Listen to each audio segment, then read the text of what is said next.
Hello, welcome to the X and One Legion cast, and we're here to calibrate your enthusiasm about time.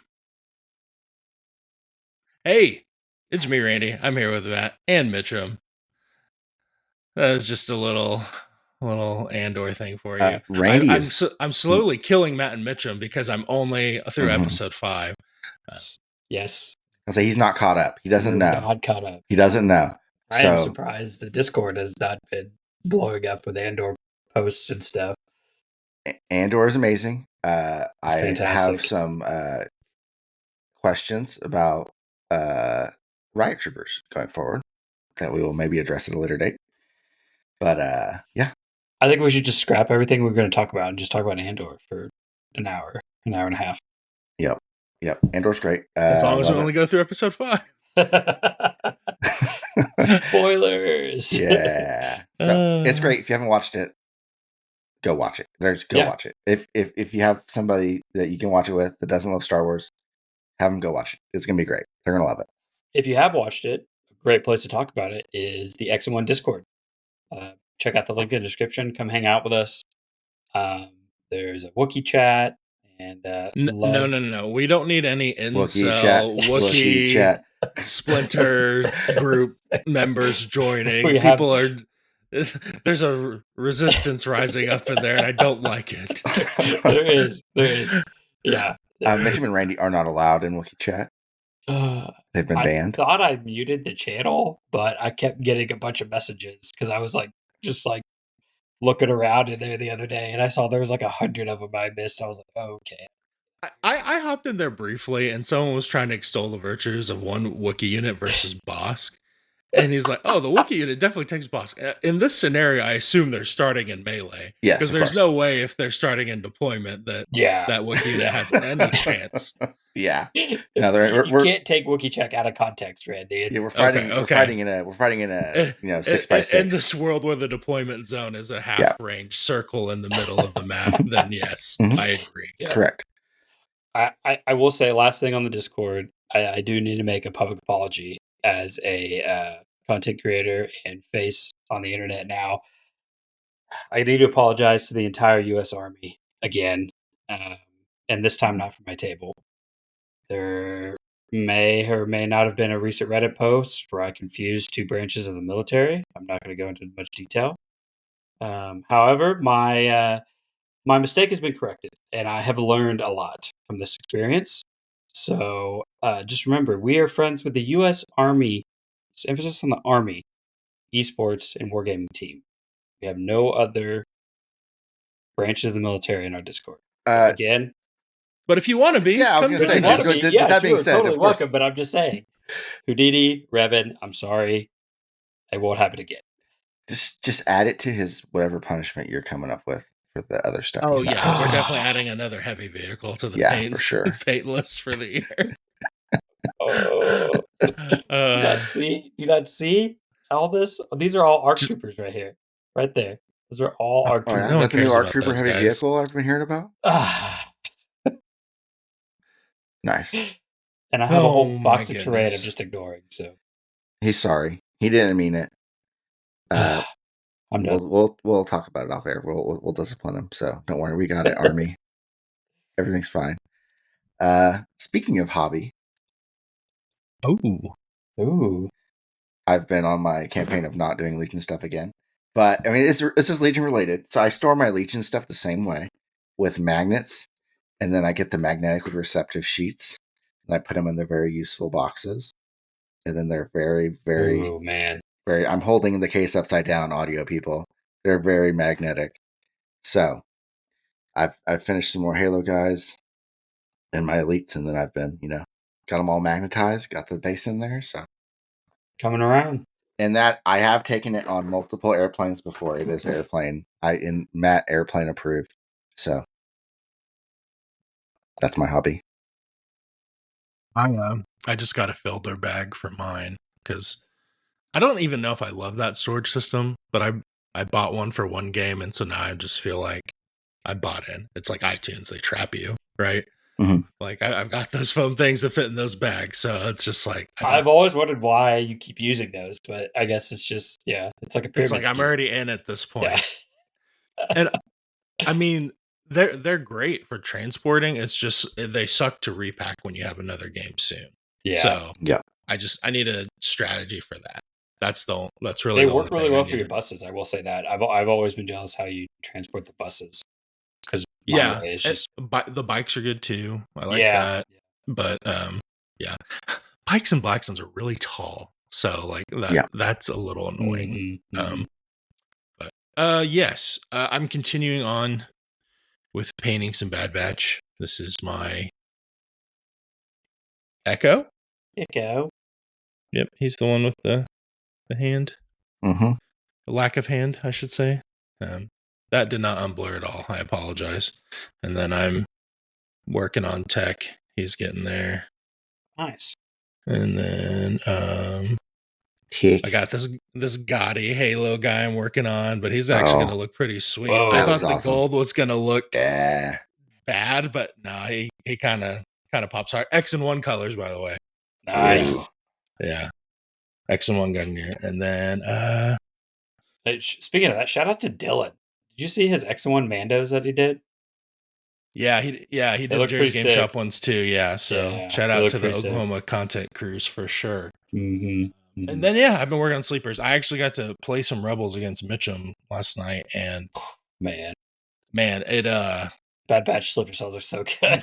there's just so many options. I had They so do many not different feel- things I could do. Yeah, they do not feel great on the other side of the table. Yeah. Let me Oh, say. man. I like when the little bit I did watch where you moved up and just like slapped an ATRT right in the face. And it's like armor 2, Yeah. red saves, like that thing is taken. You know, Yeah. we're putting 10 in there. See what happens. Yeah. I think things melt for sure. But yes, my plan is next tournament I am gonna try and go put Rebel armies on a table. I actually was able to 3-0 our last local, so it was a fitting like sweet go play Rebels now. Yep, there you go. You know, Send them off the pasture, They guys. kicked the stray dog out of the Shadow Collective. No, but yeah, I got some Gar Sax and like Mando spam lists I want to try next when I'm doing Shadow Collective stuff. But for the hobby, I'm gonna progress on this, getting this Rebel list done for sure. So how's it going with your stuff, Mitchell, man? I see a lot of stuff on the table behind you. Yeah, there it is. This is everything I need to paint for Big D coming up at the end of May. I spent a long time organizing, trying to figure out how I want to do my cards and stuff like that. I built a bunch of shotgun troopers. Got all my arcs on flight stands now because I have enough for 4 units that I could bring in 501st. So I just need to really sit down and start painting. I was pretty busy last week, so I didn't really get much done. I was just able to get that priming done. Yeah, the table's taking a back seat. I was able to bring it to the tournament though. Got some pretty nice feedback from 3 games of players that played on it. I need to add some more quote unquote like my custom area terrain where you can actually hide in it. I think was the biggest thing. And then just getting that ATTE on there, I think is really just going to be the piece de resistance on there. So it still felt, because I played on it again, and it has a lot of terrain on it, but it feels so open, you know? Yeah. Think The some area of the- terrain rules yeah. helped a lot, but it's just like I don't have any walls or like buildings for like people to hide behind, so I don't know. So I think I having played the it. I played Yeah. on it and I thought it was fine. I Okay. think maybe just some of the vegetation you have on thin base Yeah. strips, you should just put them on bigger strips of Yeah. area. And so then those become area terrain, and now those are walls people can hide behind. Yeah, I think I could just glue another piece of like cardboard underneath it and just put it on a Yeah. bigger base, so like you can just hide your models in it, and then maybe fill it out a little bit more. Yep. Paint it purple, throw some grass on there, and it'll be fine. So, yeah. So that's kind of where I'm at. It turned a lot of heads at the tournament, though. I will say so that was nice, getting a lot of compliments on it when it's not like fully painted. But It's definitely the most colorful table. I like that. Honestly, Yeah, I like like that too. I know I need to paint it, but like I really like the magenta filament that we chose, and I don't really want to cover that up. You should But try just going and dry brushing on top of it, you think? just to like vary it. I Like mean, really if you, thin. yeah, and then if you don't like it, you just prime it and paint it like you're going to anyways. That's true. What color should I do though? Like what Maybe color like dry brush should I maybe put like on a there? blue or a brown or something. Yeah, or okay, like a I know there yellowy. is one piece of terrain that's like it's got a little bit of stem that is gray, so I think I'll probably prime that and color that. Maybe I'll try it on that one first and see what I like, and then Maybe do I'll. brown near the base of them, and like Oh, okay, yeah. bluish purple. Yeah, like down near the dirt. There's another flower that I need to prime and paint. That won't take long. And then that one stem that's half gray, half magenta. I'll probably prime paint that, but then everything else I kind of want to leave for now. So we'll see. Yep. Yeah, I mean it looks not bad right now. So yeah, you don't got to It's be in a definitely rush. colorful, and I love that. So Yeah. Well, great. I was at the tournament too. I did not play Oh well, yeah. so it's okay. What did you Yeah. run again? I brought my Ahsoka Bad Batch Sleeper Cell, Triple Super Cell list with Leia. Um, honestly, I definitely missed having a extra cheap commander in the squad, because I think I had to drop the commander, and then I added a third ATRT. So I had 3 ATRTs, 3 sleeper cells, 3 rebel troopers, Bad Batch, Ahsoka, and Leia. So it was 12 acts, but I I was out of practice with the list because I've been kind of dipping my toes in Gar, getting ready for Ahsoka. So I'd kind of forgotten a lot of the timing on when I need to play my command cards, and like there's a lot of mistakes I made on like threat ranges, on like people reaching out and getting my sleeper cells before I could get them, and stuff like that. So like when I was really humming with that list, it was really really good, but it kind of drops off quick when you change factions and try to go back and forth. So, and then having the extra commander was because I only have one commander now in Leia, and so I only have one Courage 3 bubble. Before I had 2. So it didn't really come into play, but there was times where like, man, I have a lot of units on the table and I don't have a commander. If someone like if I run into a Krennic, like that's going to be really bad. So I just missed having that extra failsafe. I only needed 2 ATRTs. I didn't need 3. Oh, and yeah, Yeah, my third one was the flamethrower, and I didn't flamethrower anything all tournament because it died every time. So that thing's always gonna get shot at. yeah, unfortunately, that's why I like the lasers. The lasers are cheapest. They hang back, hold points.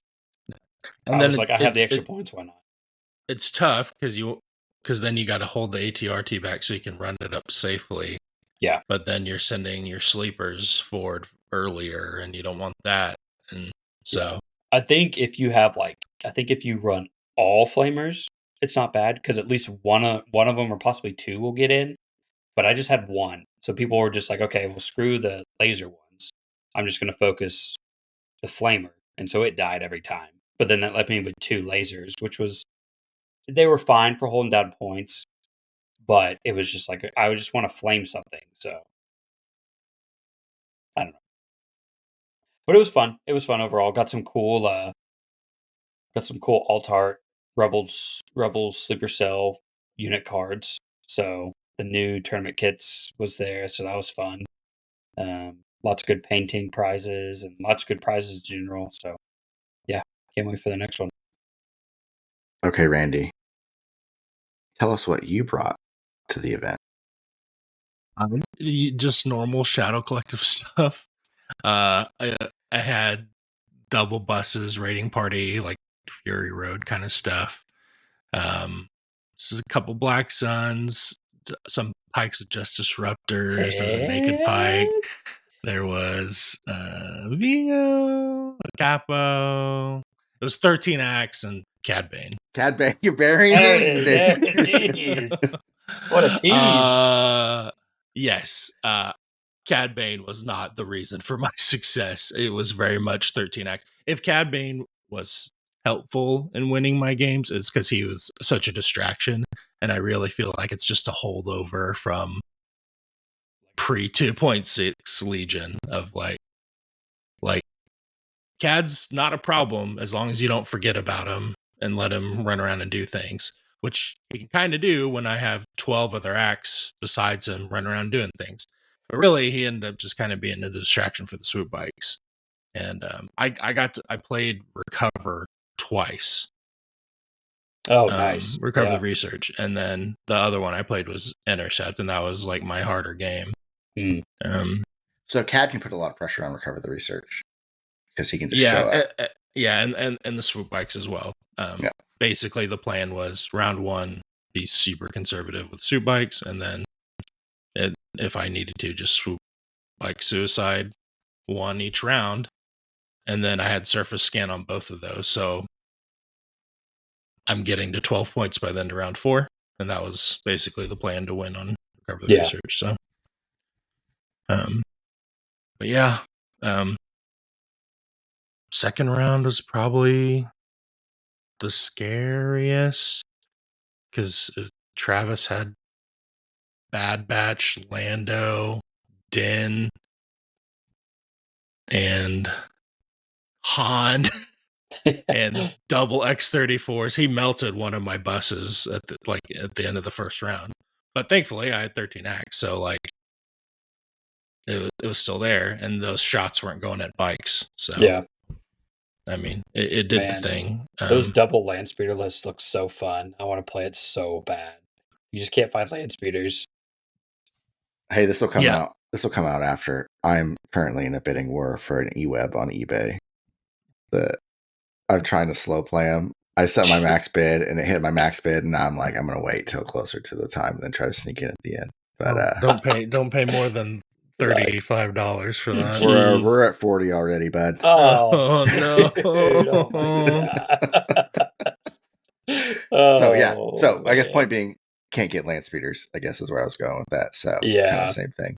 But yeah, it is. I don't think they're coming back for a while either. Yeah, I think so. Yeah, that's the thing with eWebs too. That's why I'm like, I probably better get one if I see one, just because. Yeah, but anyway, we'll see how it goes. But yeah, one with Cad, got the 3-0 at the event, so now you're free. Yeah, can move on from my Vigo led list there. I played Jerry round 3, and he was running a Villain Hammer Empire, and I killed a lot of his stuff quick, but then the 6 acts he had left were like extremely scary still. Like Callus took a few wounds real fast, but then he just would not die. And then Vader was Vader. But I was able to hold Din off for a round because Cad was like between 2 pieces of terrain, and then I brought some bikes in and they just parked around him, so there was nowhere to get in melee with him. And that was my proudest moment. So you played, but yeah, he got him round 3, 4. So you played New Callus and New Lando. Yeah, I played against both of them. Yes. How do you feel about them? New Lando, I think, is very cool. I think you definitely need to kind of practice how that's going to synergize with your list. Again, I think it benefited me that I kept playing missions where it spread out the other person's army a lot. So I don't think the one step ahead worked against me as much as it could have. And then same thing with Callus, there was just a bunch of fronts going on. So I don't even know if he got close to the bounty target with Callus. Because Den went after Cad, but Callus is definitely way tougher for sure. And he played the it's that one where Callus puts out observations, I think, and then you can spend them to make your weapon suppressive. Yeah, That card, yeah. I think it's just 3 pip. Yeah. But I just hung back really far. But I did have home field advantage on that table because that was Dylan's Black Sun table he made. So undefeated on that table so far. Nice. Nice. But yeah, no, it was fun. It was cool. I definitely started that day thinking this is going to be a terrible day of Legion. So worked out. I feel you. Yeah. I'm excited. I was excited. I wasn't there, but I was excited to hear you went 3-0. So 3-0 Nice with job. Pipes, Yeah. 3-0 with Black yeah, Suns. and Cad Bane. That's all you needed is to play Cad Bane. Apparently, I guess. Jeez. Hmm. So yeah.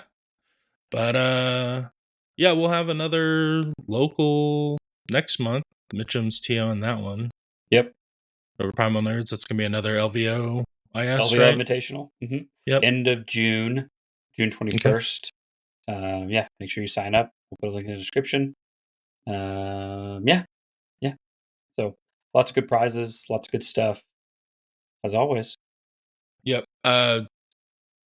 People that don't know, Jerry's Game Shop is in our local area group with us.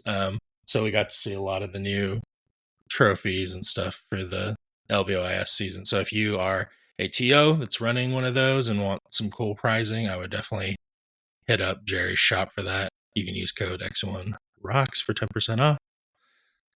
But yeah, it does. It's cool to have all that kind of prizing for everybody. I think there was like a trophy for each best in faction, some best painted, undefeated. So lots of cool stuff to hand out.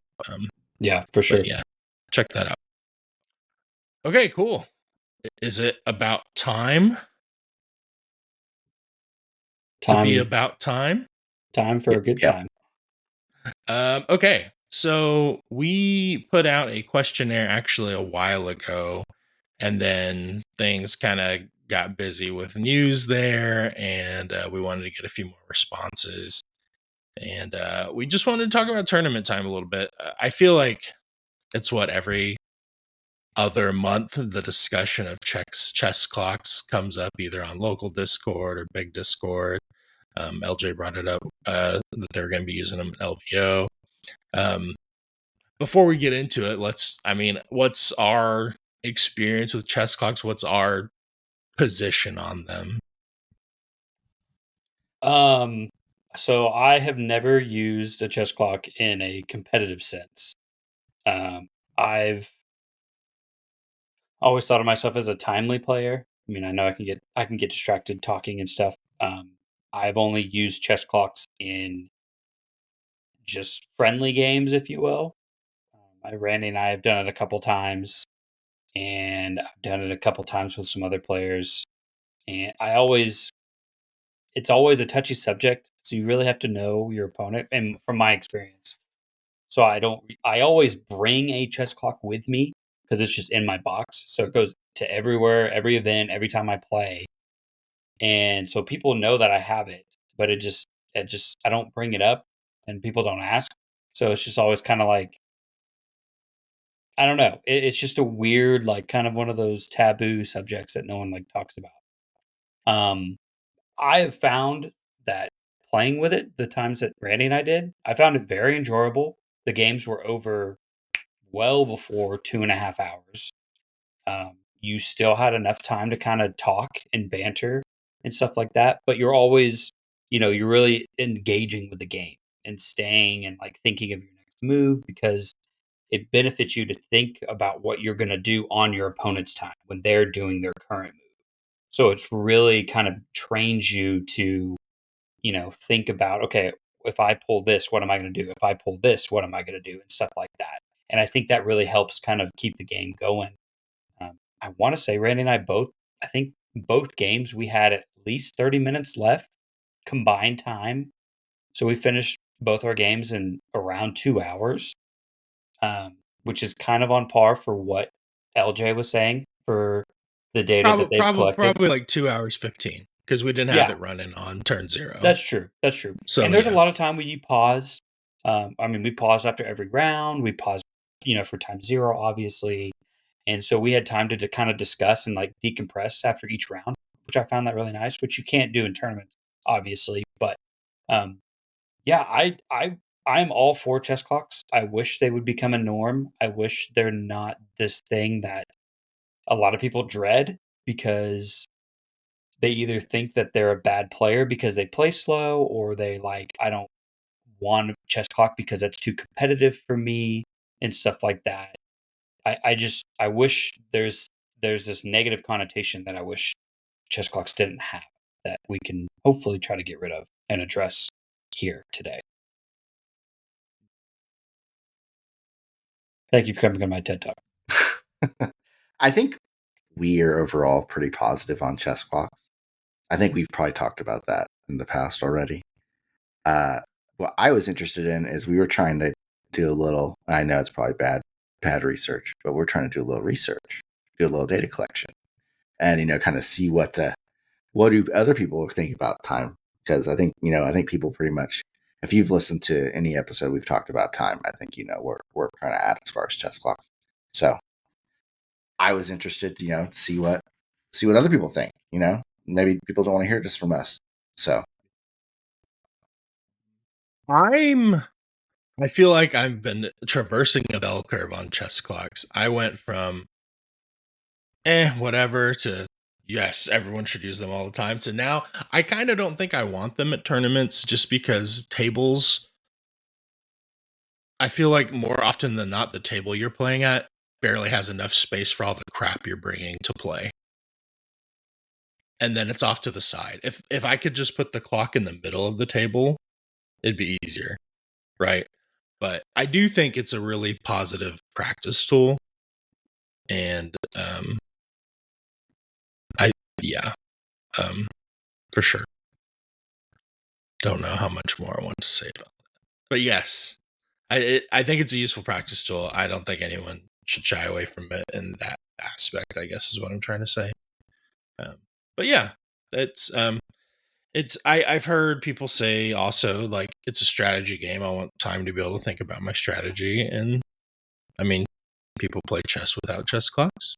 People play chess with chess clocks. I will say most tournament chess is on a clock though, just because we're limited by human hours in the day, unfortunately. But yeah, we'll see. Like Matt said, we don't have definitive data, but we've got enough answers, I think, to at least for some sentiments for at least people that would take the time to be listening to a Legion podcast. So this is obviously not going to skew towards the lower floor of more casual Legion players. But those players probably aren't going to tournaments as often though either. So I mean, I would say too that this data probably doesn't skew to the hyper competitive either, like the guys that are going to tournaments and winning GTs at world events and stuff like that. So just a 6-1, boys. just us But guys stuck in the middle. But yeah, okay. So Mitchum, let's start Yeah. with this first question on here. Okay. So these series of questions that we have, there's about I don't know, 6 of them. Started off, the first question we asked was, how many activations do you typically run at a local or GT level event? Personally, I found this very interesting. Of the 65 responses that we got, 69%, nice, of people that answered ran 11 to 12 activations in a GT or local event. So honestly, I think that answers an overall question about just 2.6 in general. I think a year ago that number would have been 9 to 10, and now it's 11 to 12. And I think that just comes with upping the game to 1,000 points. Let's see. The other one is 69% play 11 to 12, 23% play 9 to 10. So, I mean, there's, a good 80, 90, 92% right there of players. So, very interesting. Second question is, how many rounds do you typically complete? Well, hold on Oh. before we move on to the Oh, go ahead. next question. So, yeah, I think the main reason we'd done this one was I think at the time when we were coming up with these questions, the higher skewing activations on rebel lists was becoming more prevalent at tournaments. We were seeing 13 to 15 happen way more often. Mhm. And obviously, at count will factor into how much time things take. Yes. Yes. So I think that's why yes. it's relevant to. Oddly enough, there was one person that said they played 15 plus activations. So, just Ewoks, maybe? probably you do you, man. You do you. So, but yeah, Yeah. So I think that really kind of sets, because you're right. At the time, there was a very skew of like, oh man, all these people you can bring 18 act rebel lists and stuff like that. What are people actually saying that they're bringing? So, Yeah. Okay. This last event was my first one that I ran more than 12, and I don't think it took me that much longer because my extra act was just a naked core. And so the plan for them was extremely simple most of the time. Yeah. Brain dead hacks. Yeah. Okay. This one is, I mean, all these questions are interesting, but I mean, I'm a stats guy, so okay. How many rounds do you typically complete in a local or GT level event? So we gave everyone 5 choices. Obviously, 1, 2, 3, 4, or 5. There were no answers for 1 or 2. So that's good. That's good. Let's see. 43% of players that answered say they complete 4 rounds in a local or GT level event. Now, I will say this does not delineate whether someone hit 12 VP or not. That is correct. Yes, that is correct. Mm-hmm. Yeah, that is just how many they typically get to. This is not saying that they won or lost. This is just Or if the game was average. done or not, yeah. Or the game was done, yeah. 31% say they played 5 rounds. They've completed 5 rounds. And then 26% say 3. So That's the pretty vast high. majority are not completing 5 rounds. Yeah. Now, so 70%, pretty much. 3 rounds is rough. To say that that's the number you usually complete is rough. Yeah, 3 rounds. Yeah. I think when I answered this, I think I said 4. There are some games when I do 3. A 5 is a rarity, just for me personally. So I think it's 4. 4 is okay being that common, just because of the caveat is sometimes the game's over at round 4. Like you've completed the game at round 4. Yes, it wasn't a time issue. Yeah. So really the only concern I see here is that I wish that round 3 was like half that size. I agree. And was in round 4 or 5. 3's rough. Yeah, like I said, 4 there's a little wiggle room as far as because a game's typically, I'm sure there are exceptions, games are not finishing in 3 rounds typically.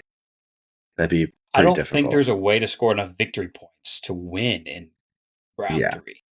I think you have to play 4 rounds to, like what Randy was saying earlier, you on Recover the Research and Surface Gain, if you score everything 4 rounds, you win, 12 victory points, you're done. Yeah, you got to be like blowing up both bunkers and the enemy base. Yeah. To win in round 3, essentially. So that just tells me, and then obviously this is self-reporting, so I mean grain of salt. But if this percentage of people are self-reporting that they're finishing games in the state where the game's not actually finished, that's a little tough. Yeah. And and I will say too that the 15-minute locked in your round extra time can play a factor in this too. Sometimes you're getting to round 4, but you're not getting to finish it and score it right. Um, Sometimes you miss out on that 15 minutes. One of my games, we were one act short of getting that extra 15 minutes, and we realized it's because someone had wanted to come by and look at our minis for painting. And that only took like a few minutes of time, but it was literally the difference in having that extra 15 minutes Yeah. of time. And we'll get into that time breakdown on activations. And it does not take much time for you to lose out on a whole round of play. Also, yeah, I mean, yeah. Well, this doesn't take into account half rounds either, because I feel like a lot of my games end at 3.5. It's like we'll have 3 and we'll be in the middle of 4, like you guys are saying. So yeah, yeah. Okay, which is kind of unfortunate, right? Because yeah, you're not scoring anything unless you get a bounty. It's yeah, really only going to affect kill points otherwise. exactly. Mhm. Yeah. Yep. All right, All next right. one. Do your completed games typically need the extra 15-minute warning time or end before? So 54% of players that voted said they need the extra 15 minutes. So 2.5 hours, and then you're locked in your round. You have the extra 15 minutes. So 2 hours and 45 minutes. 37% said they end before. And then shockingly, 9% of people said they don't keep track. And I'm gonna just go ahead and lump those people in with they needed the extra 15 minutes. Yes, I think that's fair. Um, I think that's fair. yeah, So that's well over 60% of people that need the extra 15 minutes. So, Which is fine. That doesn't bother me. I don't. If you're yeah. getting the game done and you need the extra 15 minutes, that's great. Oh yeah. There's a lot of stuff. I mean, I had until the last tournament, I had finished all my games in 5. I finished all 5 rounds, and then this last game, I was playing James Russell, and we were just shooting the breeze the whole time, and we did not. We needed the time, so it was like, oh man, this is the way. And my streak is just messing around with James. So it happens. It happens. I mean, tournaments are you're out there to have fun. So I'm okay if you're getting it done. I don't care if it's 15 minutes or not. There might be a TO out there that would prefer to not have that 15 minutes, but it is what it is. I almost wonder though, should the 15 minutes just be part of normal time, and then it's just we tack on 5 minutes to all game. It's like, hey, 5 minutes until it's hard dice down. I think that's how AOS and 40K do it. Like you bet you have 2 hours and 45 minutes, and then after that you have hard dice or like 5 minutes, or like, hey, you're locked in your round, like finish your dice roll, then you're done. So, and that's basically what we're doing. You just can't start a new round, which is fine. I mean, you can try to get through all your activations and finish up the round you're on and score. Um, so I don't mind that, because there are a lot of players that would like, and in GW games that would like, they hear that hard dice down, or there isn't a hard dice, so they try to rush and they play really bad to try to get to that extra round so they can score and stuff like that. So I don't mind having a barrier of just being like, okay, you can't start a new round after this time. Just finish up whatever you can and then Mhm. call good. So I kind of think if you gave people the time, they would use the time. Does that make sense? Like if you give them more leeway, then they're going to take that leeway. give them an So, inch, they take a mile. well, yeah, it's like if you give everybody 25 extra minutes, I think they're going to use it. Yeah. So I don't know if you're I- gaining as much. I have a proposal about how to add extra time, and I don't. Well, we'll finish this and go We'll through the save that other for our stuff, last and question, then because I think it'll tie and into then that. I'll see. Okay. Okay, so the next question, speaking of chess clocks, have you ever played with a chess clock? Now, when we first posted this and we had our initial like 50 responses, the majority of players said yes. And here recently, it has just flipped to 54% of players said they have not played with the chess clock. And 46% said that they have. So I found that kind of interesting. I But it bet as doesn't. that continues on, the trend's probably about 50-50 then. Yeah, I think so. Yeah. I think so. So, Which is okay. And last question good. here, which is, I think, the most telling out of everything. How long do you think tournament games should be? These choices would still include the 15-minute warning time at the end. The choices we had were less than 2.5 hours, 2.5 hours, 2 hours and 45 minutes, or for the crazy people out there, 3 hours plus. Thankfully, 57% of people said they want it to be 2.5 hours with a 15-minute extra time. 31% said 2 hours and 45 minutes with 15 minutes warning extra time. There were 5 people that wanted 3 hours plus. And then there was 3 people that wanted less than 2.5 hours, which I thought was wild. So, but again, an overwhelming majority, 2.5 hours, 2 hours and 45 minutes sounds like the sweet spot. So if you take the 2.5 current time and the 2:45 plus and lump the 3-hour people in with them, it's about 60-40 on. People think it's fine right now, and some people would like a little bit more time. Correct. I'm fine with more round time, like as a game, like playing the game. But I feel like when you extend the round time like 3 hours, logistically you start to struggle with getting it all done in one day. Because I agree. I mean, if you have to travel to an event, which I travel probably a little bit more than most, but it's like an hour and a half for me to the event, then you're saying 9 hours of just games. There's an hour lunch in there. There's probably 30 minutes total of breaks in between besides the lunch, and then an hour and a half back. That's 14, 15-hour day at that point. Yeah. So it's a big ask. I think the more time you add in it, it adds up as far as the overall length of the day. Yeah. And some of the bigger conventions, you play 4 games in a day. Now, granted, you're on premises most likely, but I mean, still, that's 12 hours of just gameplay, and then you have a lunch, and then you have all the breaks. I mean, it's when are you gonna sleep? Yeah. And it's like Legion is very fun, and we all enjoy it, but it can be very draining. I don't know about y'all, but the next day for me is very just like my brain is just fried, just blah, And it's nice to kind of decompress when we all go to dinner and just kind of like talk about the day and just kind of get back into regular life. But man, yeah, I don't know. Yeah, you might not be able to do that dinner if you have 9 hours of just games. So, but I also want the time to have a bio break between rounds. Yeah, for sure. And sometimes it's not up to just me; like it's up to my opponent as well, right? Yeah.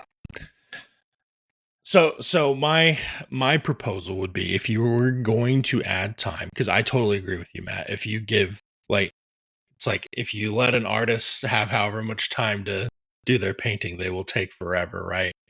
So I would say, what if there was a 5 to 10 minute turn 0 time that had its separate timer? It can only be used for turn 0, and they're like, hey, your clocks are starting now, you should be done with turn 0. Because I feel like there's so much amorphous time lost in setup. Yeah, I don't know. I agree. I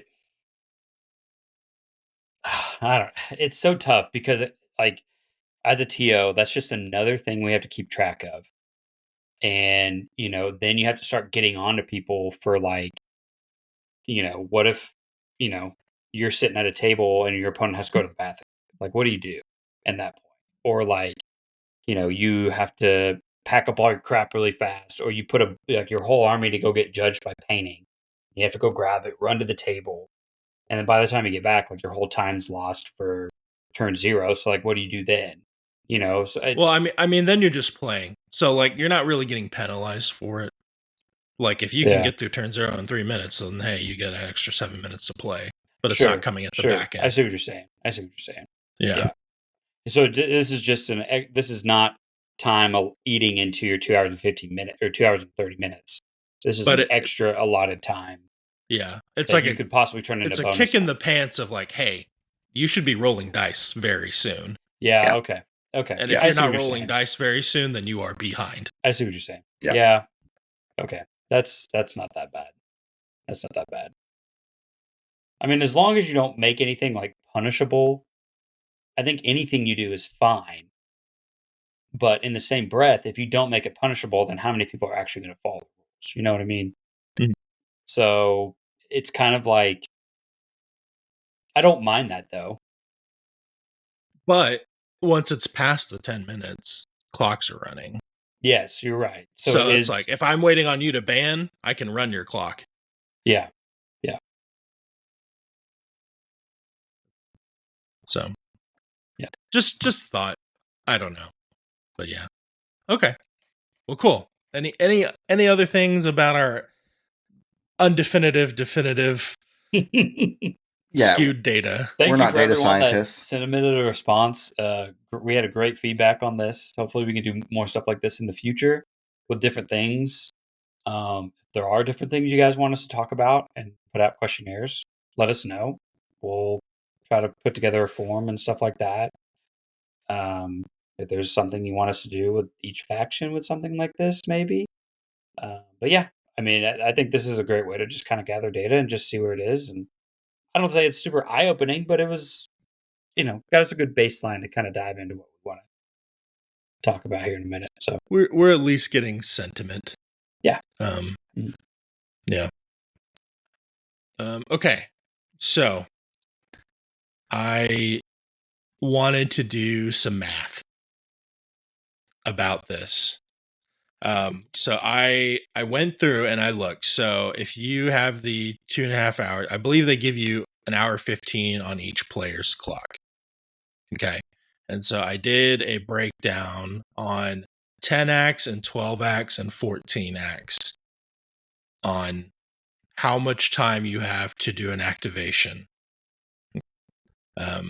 Now, obviously, you get more time if things are dying.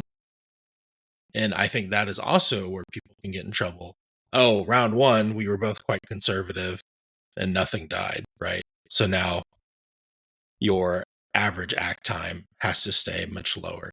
So if it was your guess on a 14 act list, how fast do you need to do each activation to get through all 5 rounds? And this is this is just on your time. So 75 minutes per player. Mhm. Right? So You it's said guess. for You you said to get guess. Don't do through the math. for Sorry. you to get through your 75 minutes. Less I than a think- minute. Fast you need to activate. I had Less always than a minute. assumed it was around 5 minutes or less, something like that. I think that's way off, but I had always assumed that in my head. I Per activation per round? Like, per activation per round. That's got to be less think, than a minute. yes. Yeah. So Matt is very close. It is 1 minute and 4 seconds. Wow. That includes you taking the time to decide if you're going to activate someone, if you're going to pull from the bag, improvise orders, moving, rolling dice, and defending. Yeah. So 1 minute seems like plenty of time, but if you're vacillating for a long time, you're blowing that out of the water. Yep, absolutely. Easily. Yep. I mean, it's if you're doing an attack, if you're doing like a aim shoot, even if you're just like aim shoot, you pull your order, you put the guy down, you do your aim, you grab your token. Maybe your token's not in a good spot. Maybe this is a good time to talk about organization. Put the token down. Yes. Declare your attack. Huge.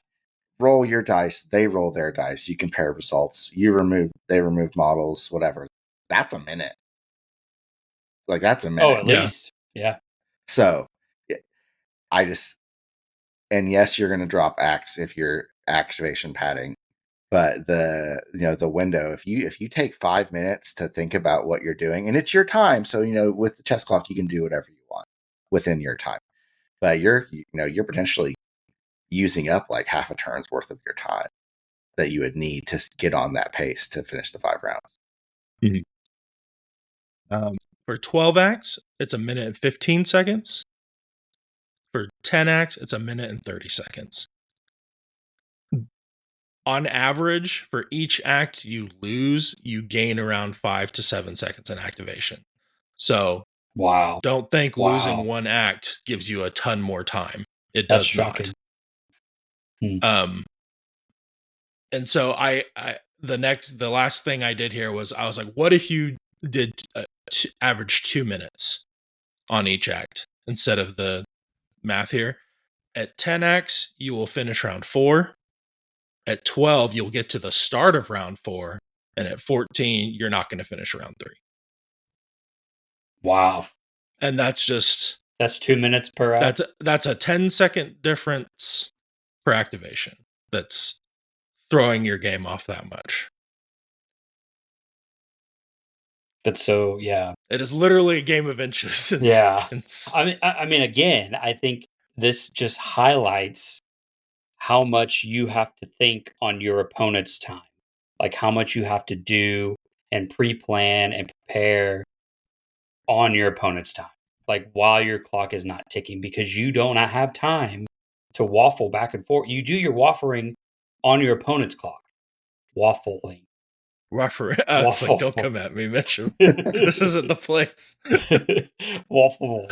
You do your. There goes my whole point. Offended enough people. Drag them on the Discord, boys. There goes my whole point. Yeah. Anyway, you do your decision making on your opponent's time. Yep. And then you only act on your time. Like, you should know what you're doing before you even, before the clock's pushed. And not to put too much pressure on players, you really should be thinking about your big picture round deal too. So like when you're doing your activations, you're thinking, like, say you have something you're trying to, last act with. You should be thinking the whole time, I'm just doing these activations, getting a position, and then, this guy I want to activate last. So it's like you should be thinking, just because it's not your activation, the brain still needs to be on, and you need to be planning. And then when it's your turn, you just need to execute what you've been planning. And they do something, you react to that, and then you go ahead with your activation. So I think that's, some people have had to adjust to that, work on that, and I think it helps you really, because don't just think about your activation on your activation, because you're not, that's probably not optimal. Yeah, your brain doesn't turn off when it's not your turn. So. Yeah. So. Yep. And I think organization is just as important too. What you're saying too, man. Yeah. Game state. And honestly, I'm guilty of that. I need to get better at that. I felt like I was really good at the pre 2.6, but having the extra stuff, I feel like I've gotten more cluttered. So I'm looking at different storage dice holding solutions so I can just have it a bit more organized. I've noticed something that's been annoying me lately is that my token holder has a lid attached to the box, so it flips out. So it's taking up more space. So I'm going to look for something where the lid's detachable so I can stick it under. Yeah. I cut mine off so I could put it on the bottom. Yeah, little things like that. Like, you don't realize how much of an annoyance they can be until they all add up and it's causing you to miss out on a round of play. I do think that's why, after doing these numbers, I was like, I think that 10-minute time I was talking about, I think it bumps up those, like, didn't finish round 3, you would get to finish round 3. You might finish round 4 at the 12. Like, you'd get close to that 2 minute, because we were still playing with the same amount of time we were with less acts. Now, we did lose a round, so I do understand that. But I don't know. Deployment was always took a long time in the old Legion, right? Mm-hmm. But I don't round know how one to put it. takes round one takes The longer than any other deployment round. takes even Yeah. longer now, Yeah. right? Because Yeah. you're not just sticking a guy out there. Like Yeah. you're moving them out there, and it's like, oh, well, that didn't get where I wanted it to. Let me go measure from over here now and see if the move. Yeah, you're not just measuring starting range; you're measuring starting range from these potential moves, and so I don't know if it makes it that much shorter. It is a little bit, but And I have on the podcast, hopefully no one remembers, I previously stated that I thought, games would maybe speed up as we progressed. But I think activation padding has kind of counteracted that. Or like the act going up has kind of countered any kind of potential gains we would have had. yeah. And So- I think based on some interviews and streams from AMG, I think they believe that super squads are going to be a more popular choice and less act inflating. Mhm. But I just think that's any war game. People are going to bring cheap acts to pad. I think, this might be a little reductive, but the incentive structure is put activations on a thing, right? So it's hard. Yeah, right. It's You hard need to get away bodies to from score. Yeah, it's Yeah. hard to get away from activation padding when activations on a point is how we score. So Mhm. I think Yeah. as they, probably have something to move away from that, or something that maybe that's less of an incentive. Honestly, I wonder, because they've talked about multiple times how they had to tone back super squads. I wonder if the beginning, if a super squad counted as two, counting That'd be as interesting. having 2 unit leaders in 1 unit. Yeah. And then like, oh no, that's too powerful. Like everyone would start doing that. Which, I don't blame them. I would too. But so I wonder if that's something that they're looking at adding again. Because that'd be a great counterbalance to this activation padding. Yeah. Honestly, and that would make That'd also Guard be really rough good though, too. because then you're chewing. You got it like Yeah, you gotta go get them then. Yeah. gotta go Oh, get it's, the yeah. super it's squad. already rough chewing through a supersized B2 unit when it's only scoring as one. Yeah. Yep. Yeah. I was thinking And about that beef would twos. Yeah. that would make Gar a lot better. Just bring Yeah, 9, 10 nobody acts. wants that. Yeah. Oh man. No, I make there's Wookiees. got to be something there. I'm sure we've talked to them before. They've said it on every interview they've ever been on. They're way out front of where we're at now. So this could be something that's been addressed already, way in advance, Yeah, and we just It's don't. solved. Yeah. We just That's don't why, have it yet. That's why range troopers are so Yeah, busted. they've seen the bracket. They know what's going to happen. So, but I think as players here, it's understandable. That people, and especially when you get into competitive games, they do what the incentive structure, incentivizes them to do. So, when we need to put things in a box, in a circle to score, and each activation is worth 1, then, then we get a bunch of activations. So that's just how it is. But yeah, I would say my big takeaway from this, I would encourage you to at least try a chess clock, not at a tournament, just casually with a friend, but like play intentionally, just to see, are you hitting that time? How long are you taking to activate? Because you might be way slower than you think you are. You might be way faster than you think you are. Also, mission can change things. Matchup can change things. There's a lot of X factors, but time is unfortunately a thing we have to deal, not because of the game, but because we are human and weak and require Father time food always and wins. love and rest. Why aren't we just robots that just play Legion 24/7? I wish. But yeah, no. Yeah. That's that was a good discussion. I feel like it's Honestly, something we've been thinking about it, and I think we were finally just like, let's just pull the trigger on having this discussion. I know some people are probably tired of it, so if that's you and you're still here, congratulations. I think we're about done. Also, I'm sorry, but I think it's it's an interesting subject. I really think the actual amount of time breakdown you would need to get to round 5, based on activations is something people should be considering. Because if we're talking those 21 act rebels and stuff, it's just you're not getting done. There's no way. Unless you're losing a bunch of acts. That's where Matt's said, like, you're running 30 to 40-second activations there. Yeah. So, yeah. Yep. So that's that's something worth considering. It is a discussion worth having. I'm sure AMG's had this discussion internally as well. I'm sure they've got to be thinking about it. So if there are changes coming, I'm excited for those. So yeah. Sweet. Okay. And yeah, and I'll just say, whether you like chess clocks, don't like them, want to use them, don't want to use them, we still love you. Thanks for listening. It's part of the game. But now it's time to pull out the masonry kit. Are we And back? we got to keep building that command card tower power. We're going to ascend upwards. So I think we had a high axe on our brain.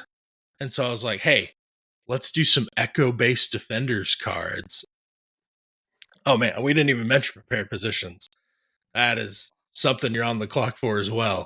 Yeah. So keep that in mind. Yeah. So many factors. All right. Do you guys want to stop? Let's start with the 1-pip because I think this will be the easier one to do. Okay. So echo-based defenders. 1-pip delaying tactics. You order 1 unit. At the end of this command phase, choose an opponent. The chosen opponent must choose one of their non-commander units that has a face-up order token, if able, and return that unit's order token to their order pool. So, a little bit of like a souped-up version of the like generic Rebel 1-pip.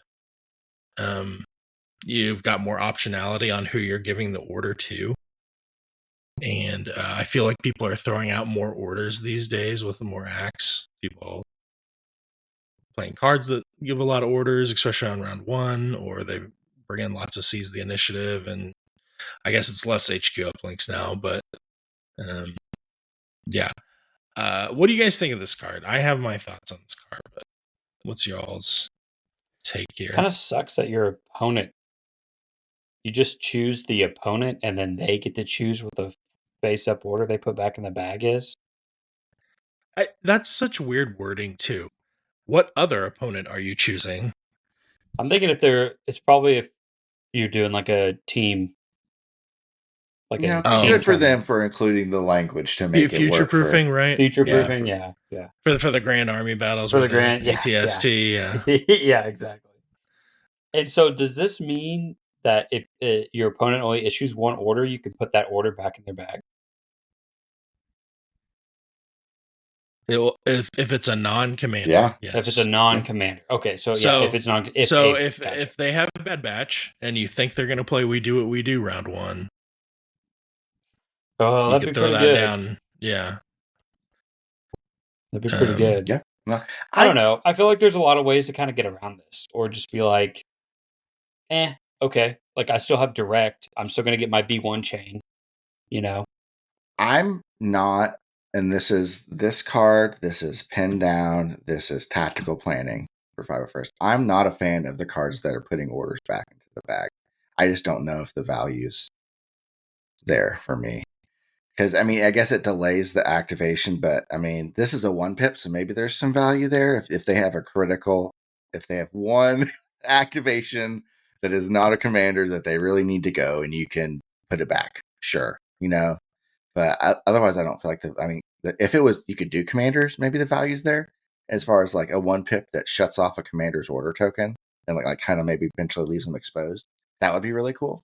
But, I mean, turning the tide's a 2-pip, pin down's a 2-pip, so they're like you can still get beat on the pips even if you're trying to flip an order back into the bag. So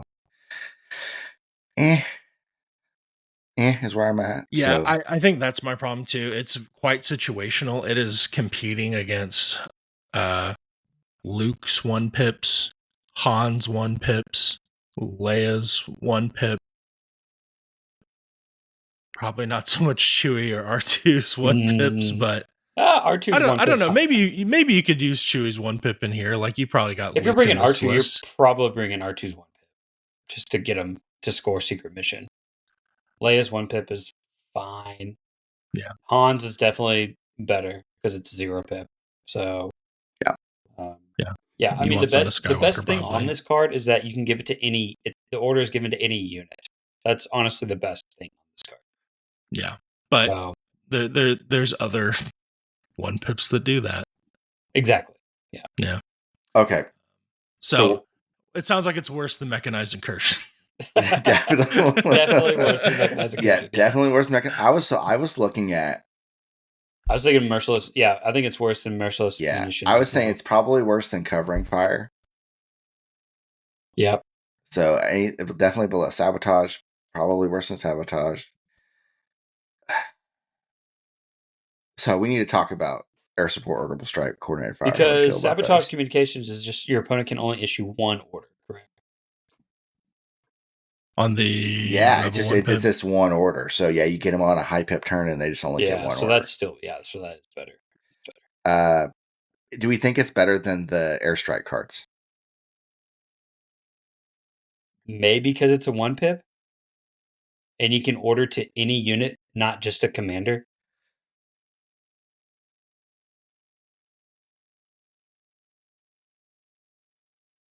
Okay. Yeah. I'd say it's worse than merciless munitions. I'll just say that. I definitely agree with that. I don't know if it's better than. Okay, roast us if you think it's better than the airstrike cards. I think it's probably like right above coordinated fire. Okay. I feel like every time we have a guest on, they're like telling us the airstrike cards are a little bit better than how we feel about them. I just don't, with the way we play Legion now, after round 1, we're pretty much all within range 3. I just don't see, and I don't want to do it turn 1 necessarily if I have something I'm actually trying to do. So I just don't see the value all the time in doing it. I mean, air support I could see because of beam, so you can get a lot of suppression on a unit, which is really all it's. You can get a lot of suppression on 3 different units, which is really all it's doing. But yeah, I mean, it's a range 2 ban. You're not going to be at range, outside range 4, or outside range 3. Now, I was thinking, I was in Kashyyyk. I was on the beach, doing whatever Wookiees do. I could take air support in Wookiee defenders now and not be like, especially if I'm doing Chewie and 9 Wookiee acts or 9 special forces acts. I could do the round 1 Chewie air support and then still get full order control. So maybe there's something there. I usually play standing orders for the I want to go last kind of thing. Yeah. I don't know. Just something good to think for you about. and Wookiees. Anyway, I'm so happy for you. Okay, I'm putting it here at 25, right after merciless munitions at 24. I'm down. I think that's a good spot for it. Yep. I agree. Okay, Courage of the Rebellion. This is the 2-pip. It's 2 units. When an allied unit is issued an order with this card, that unit may make a recover action. I feel like in Echo Base, this is to either recover Commander Luke's force push or get your HQ uplinks back without you having to spend the recover on those. Which RP or to the that? barrage guns on the FDs. Sure. Yeah, your generators, but yeah, I don't know how often you do that though, because they're just sitting there most. I don't know of the how time. often you even bring FDs anymore. So, well, I mean, this is the place you're doing it if you do. Yeah, but probably also there's not a lot of taps on the T-47s except HQ uplinks. So, like, if you need a turn where you need to double move and shoot, not tappable anymore, is it? Yeah, I don't think they had a tappable gun ever on the T-47. So you can maybe do this with Jedi Luke, and I like tap recover your force push or something. Yeah, or I think that's the main thing. But I think losing HQ uplinks this hurts some. Yeah.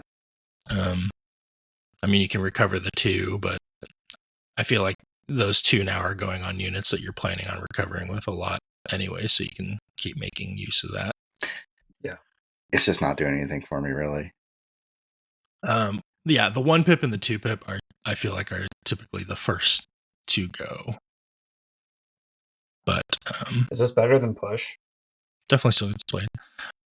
I think it's push, but with an It's push extra with a effect. recover. Yeah, It's with push with a recover, so it's at least better than push. Mhm. I agree. Is it better than a new beginning? No, New Beginning has 3 orders, and they give out aim and dodges. So it puts an order on Ahsoka, and then she gets 2 dodges because she gets defend 1, and you put a dodge on her. So. I think that makes it pretty easy for me then, because Ahsoka goes in. And New Beginning lets her recover anyway, so she can recover as well. There you go. Okay. Courage of the Rebellion going in at 16 after New Beginning and above push. Easy. Yeah. Easy peasy. Flying Objectively threes. correct. No one will ever have any questions about that. I don't know why they would. Absolutely not. So Travis is definitely not like ripping his fingernails out right now. I think as soon as we were like echo based defenders, he probably just started screaming.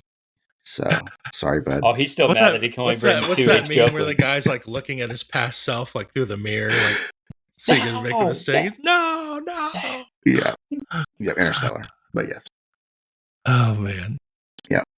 Okay. The 3-pip. Hold at any cost. 3 core units or 3 or supports, and then you can mix those up. When an allied trooper unit is issued an order with this card, it gains 1 aim token and 1 standby token. Very fancy to do with your vets, because they also get to pass an order when they get this. So you're potentially giving out 6 orders here. Depends on if you're running FD or Tauntauns or FDs. Yeah. Mark But yeah, IIs, yeah, you got your Mark IIs that you can do the orders for as well. And defend dodge is gone, right, on them?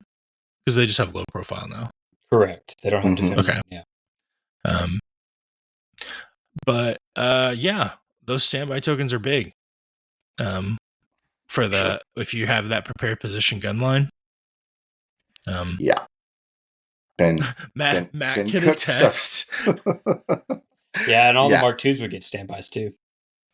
Mm. They're issued orders. I think it's with the card now, but yes, but you're still getting, if you're doing the Mark IIs, that's 6 standbys going on the field. Yeah, which is not. Yeah, no, I know all about it. That's why I've played Wookiees into Travis Echo Base several times. It is a great zoning technique. It's like, okay, I'm going to my Wookiees are like, let's go battle, and they're like all just sitting there with their guns. Oh, like, okay, come on down. Yeah. Yeah. Well, and then also, if you run HQ uplinks on 2 vets, you could get 8 standbys. True. I think it has to be with the card, right? But the fire support on the Mark IIs, so the HQ uplinks could go on 2 Mark IIs that weren't getting orders from the card. So you could have 8 orders, or 10 orders and 8 standbys. Yes. Mm-hmm. Yes. Disgusting. Yeah. So it is a good card for this force for sure. Very thematic. But it definitely has lost some punch in 2.6 versus the previous version, where you could extend that out with additional order control. Is it better than Mechanized Incursion? I want to say no. I think the card itself might be stronger, but it's only an Echo base, and I feel like droids right now are so much stronger that I'll see really good lists using Mechanized Incursion. I think the units that you in Echo base got worse, i.e. vets and Mark IIs. And I think that in turn makes this card worse. But this card makes them better. I know. Too, though. But it's just like... Well, how about this? I think we would agree it's better than Courage of the Rebellion. Like, of the 3 cards, I feel like this is the one that's hardest to cut from bringing. Just because you are getting so much order control. Like, and it's a 3-pip. So, like, it's a great turn 1 play. No, you're right. Yeah, no, it's a great turn 1 card. Yes. And your activations are high enough, you're not super upset about especially because you're prepared position, so you're not super upset about the not going second deal. So is it better than A New Beginning then? I mean, I'm biased, but I know Mitchum's that's biased. just Mitchum's me. going to say no. I'm thinking yes, but I don't know. I think so I'm too. not going to disagree. I'm not going to disagree because I think purely on the fact of the amount of order control this card gives. I'll tell you what, it's like Wookiee I PTSD. I won't make you put it above Swift Protector though. That's what I was Yeah. about to say. How about I know that? it's not better than lying in wait because Bosk is just better than anything in Echo Base. I mean, lying in the wait's like a guaranteed 4 to 5 wounds. Well, not 4 to 5 wounds, but It's like a guaranteed 5 hits. crits. Yeah, 5 Pierce Yeah. 1. yeah. No cover. Yeah. It might be better than Swift Protector. It might be. I think it might be.